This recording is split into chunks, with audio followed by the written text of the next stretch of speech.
Welcome back, my friend. Out here, nobody can say for sure what that hunter's carrying, whether it's a custom-built rifle or something far more specialized. And the real mystery is what drove that black bear to charge straight into a neighborhood without hesitation.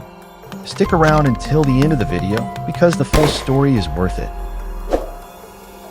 That if you rewind to 1994, almost no one realized how close black bears were to a full-blown collapse.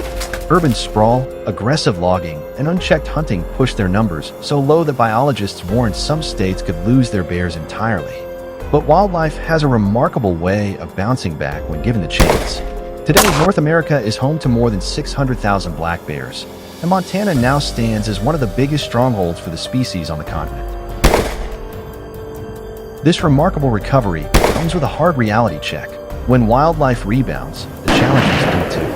Every year, bears tear into food supplies, damage homes, and raid farms, adding up to nearly $154 million in losses nationwide. Communities across Montana, Idaho, and Colorado feel the pressure as bears grow bolder and slowly lose their natural instinct to steer clear of people. For years, wildlife managers leaned on traditional methods, bow and arrow seasons, bait setups, and scent lures, hoping to push bears away from towns and pull them back into the deep timber. But in dense regions like the Appalachians and northern Wisconsin, those tools simply don't pack the same punch anymore. The thicker the forest, the harder it is to guide bears back where they belong, and the more difficult it becomes to keep human-bear conflict in check. Bears aren't just increasing in number, they're getting wiser.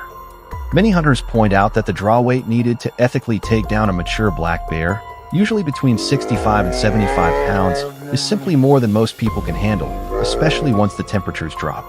And in thick timber, encounters often unfold at 20 yards or less. At that distance, a bear can close the gap in seconds. Throw in swirling wind, fading light, and an animal that's built to stay unseen, and bow hunting becomes less of a management tool and more of a grueling gamble, one where a single mistake costs far more than a missed shot.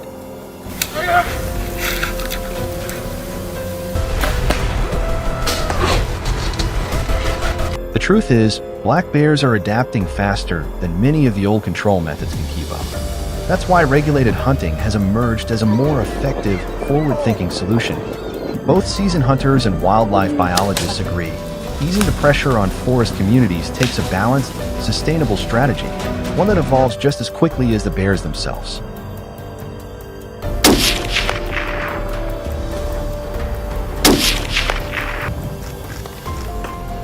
Choosing the right rifle and caliber is only one piece of the puzzle.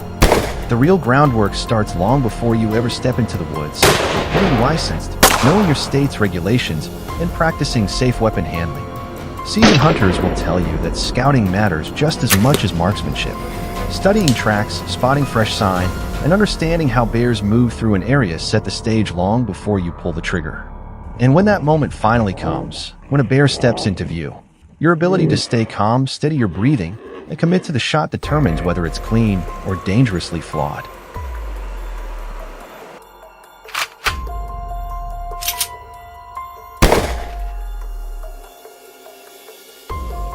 Chasing a black bear teaches you the truth fast.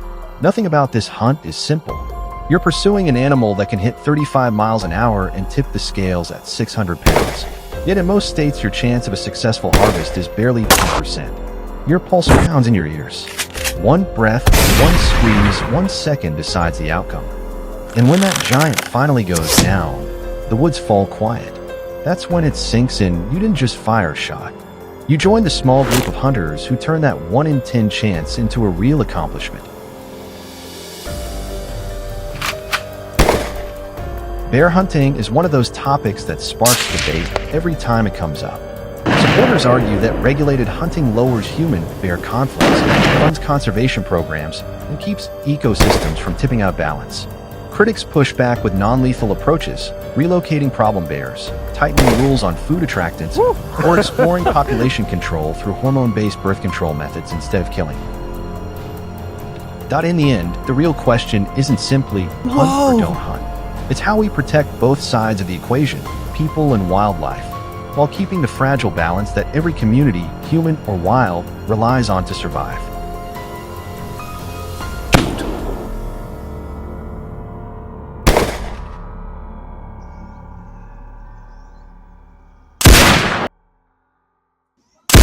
At the end of the day, responsible hunting isn't just about taking a shot.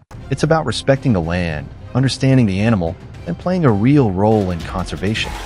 When hunters follow the rules, hunt ethically, and stay educated, we help keep communities safe and wildlife populations healthy for the long haul. That balance is what truly matters. If you've enjoyed this journey into the wild, don't stop here. Our channel is packed with more real hunts, deeper lessons, and stories straight from the field. Stick with us, hit that next video, and keep exploring the world of responsible, boots-on-the-ground wildlife management.